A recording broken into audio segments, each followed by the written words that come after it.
like Irish people aren't very aware of Finnish politics, Finnish nationalism. Would you like to explain what UA is? Uudenmaan Akselin is a Finnish nationalist youth organization working under an older Finnish nationalist organization called Suomessa. Back in the day when we founded our organization, we saw that Finnish youth had a lot of potential that was often wasted because of a lack of network and knowledge.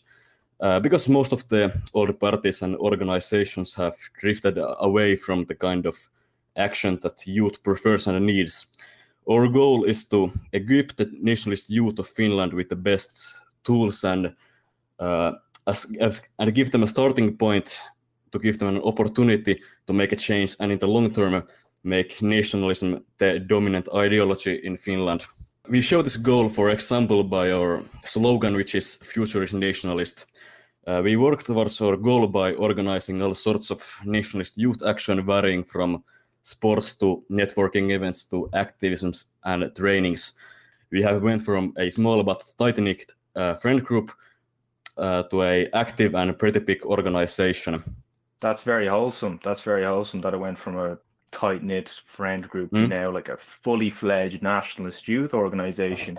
So in the National Party and in Óige Náisiúnach, we would do banner drops on some of the main roads. We do banner drops in town centres. Recently, we had a banner drop in Dublin West. Now, recently enough, I should say, where a Garda helicopter came out and a number of Garda squad cars as well, because obviously we were doing the wrong thing. But what is your most effective way of getting your message out? What do you utilize the most?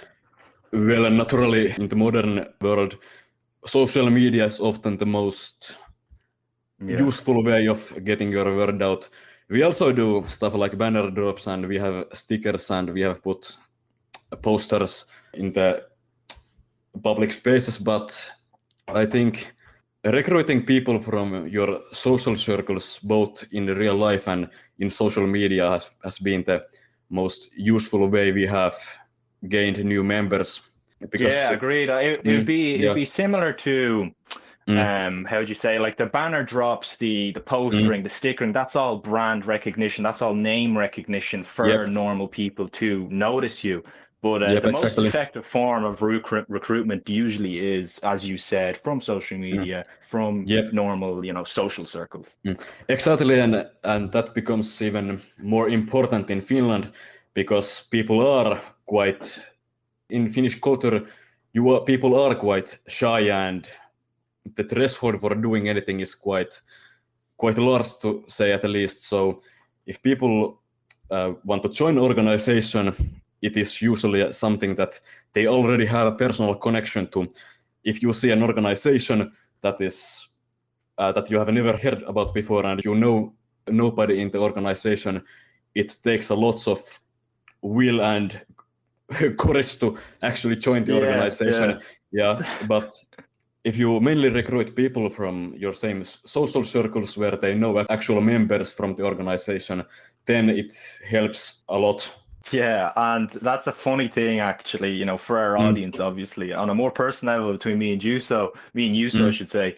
I showed him that the NP lads up in the northwest were, leafleting in Letterkenny, I think it was, and they were talking to the locals, getting engaged. And Juuso said to me, like, "That's mad. Like, that's not very common in Finland." So that was very funny. Yeah, obviously political parties do that kind of stuff around the elections, but besides that, I would not expect to get much members through activism like that. Very, very interesting. Very interesting. It's very telling of that. You have all these older groups, such as Finn's Party, for example, and Finn's Party, who are just low energy, very boomery. And you compare it to the high energy nationalist youth group, Yan Mac Oireachtaigh, and it's very similar here. Now here we don't have any right wing groups in government. For us, it's all the same that you have, and you really just have the National Party, and you have Óige Náisiúnach, as the youth wing of that, which are just carrying essentially politically the entire scene.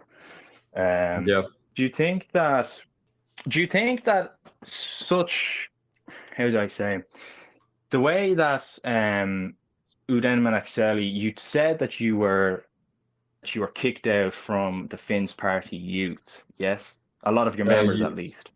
Yeah, kind of. Yeah.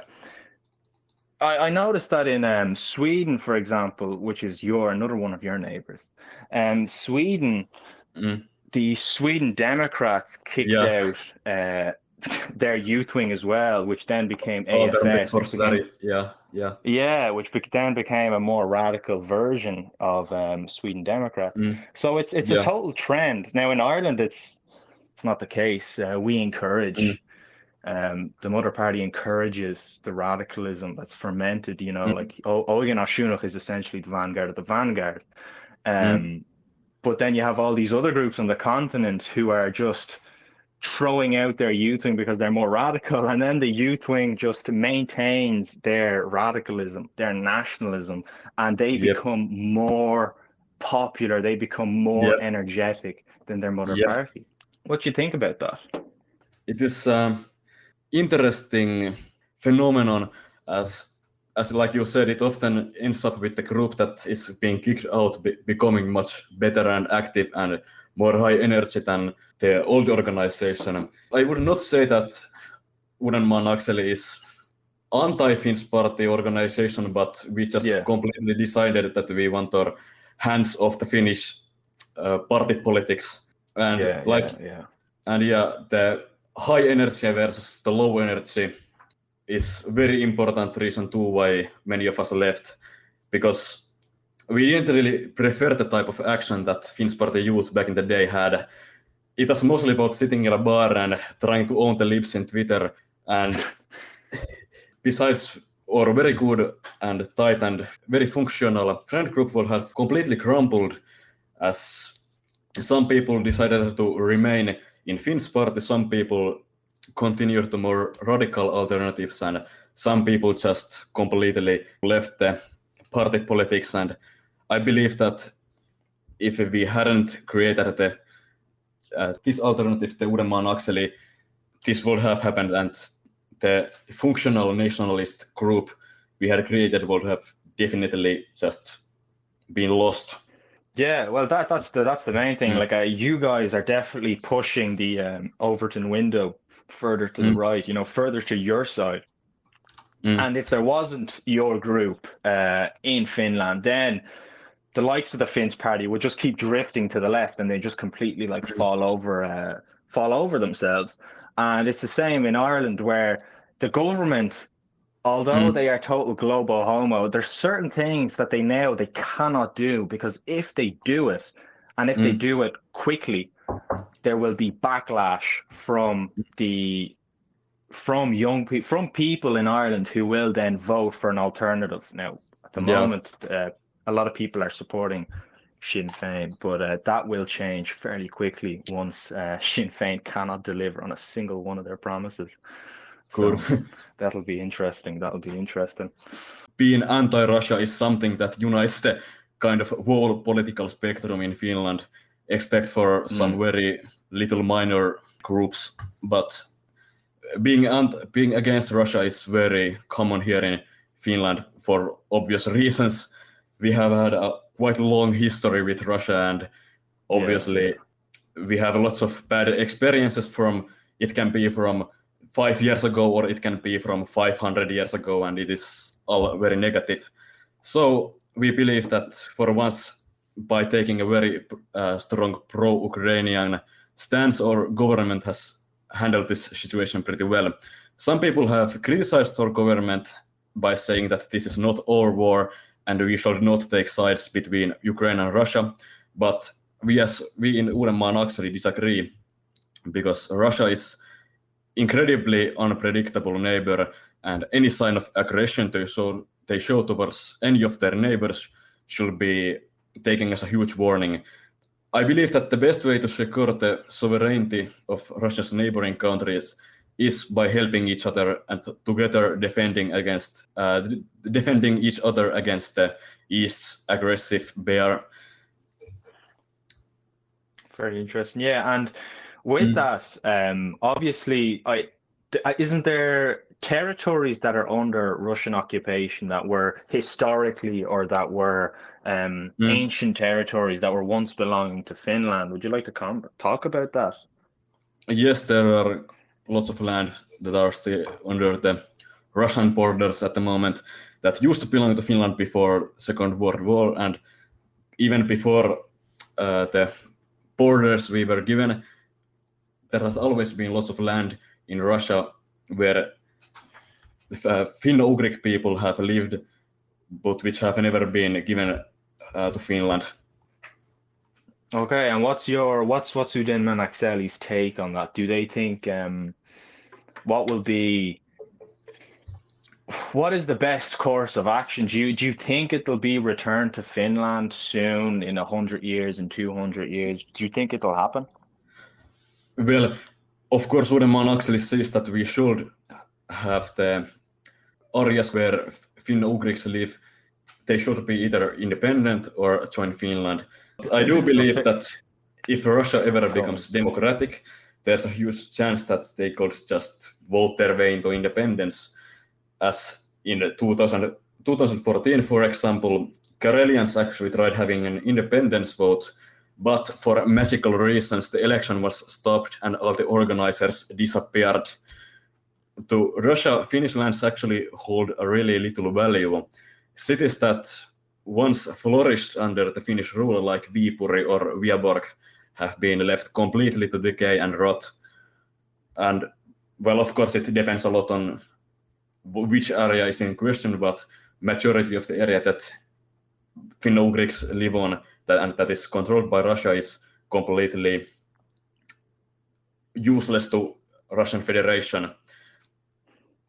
Yeah, also, well, the main thing is always to push on with your message, to always push a radical solution to things, because obviously milquetoast establishment regime policies that are ordained or that are given the go-ahead by international finance, those policies are just a dead end, and it's up to us who are the future.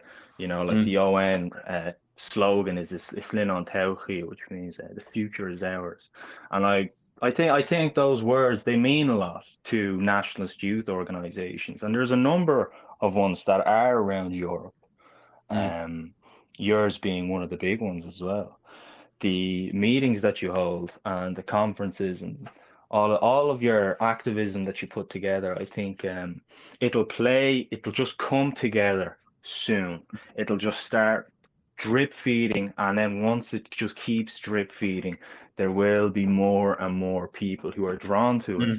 Like you were even saying there earlier, that like you've been expanding within Finland, haven't you? You've created different I forgot the name for it, but we call them like commons on our end. But you've been expanding into different regions and territories, haven't you? Yes, we have. For example, in last 2 months, we created 2 new regions in Finland, the Northern Finland region and Satakunta-Pirkanmaa region. And it's a really nice thing to see that our work is actually paying off. Well, that's it. And like, as you said, it started off as a small group of tight-knit lads. You said that at the very beginning of the broadcast, and now it's expanding into all these different regions. What has the response been like from your opponents? Obviously, they wouldn't have taken a big liking to you expanding into all these territories. They must see that as a threat. Yeah, definitely. The leftist reaction has been quite even stronger than that I expected a couple of years ago, because we very rarely mention other people or other organizations in our activism, and most of the time we just hold like sports and talking events in restaurants, etc., etc. And I have been very surprised at how strongly the left has reacted. I have seen quite many leftists in Twitter complain that Uudenmaan akseli is the biggest threat in the nationalist youth scene at the moment, and they must do everything. Very good. Yeah. They have said that they must do everything in their power to stop us, and ever since the beginning we have had lots of attention from Antifa, and they have tried to disrupt our events very, very much, but we have found to no avail. To no avail. We have found ways to that's very good. Yeah, to make their attempts futile. And would you see these attempts at trying to disrupt your events, your meetings? Do you think this is only going to increase as you get bigger, isn't it? Yeah, of course. Very good, very good. It's quite funny to see the amount of seething and coping that goes on the opposite end. Yeah. Imagine dedicating your entire organization to smashing this rally, to smashing that event. Yeah, very sad.